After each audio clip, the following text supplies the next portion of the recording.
ஆகி உனக்காலாயினி அல்லேன் எனலாமே தன்னார் மதிசூடி தழபோலும் திருமேனி எல்லார் புறமொன்றும் எரி உண்ண நகை செய்தாய் நல்லூர் அருதுறையுள் அன்னே உனக்காலாயினி அல்லேன் எனலாமே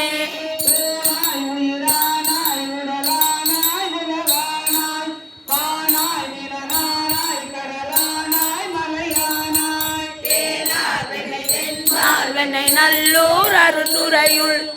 ஆனாய் உனக்காலாயினி அல்லே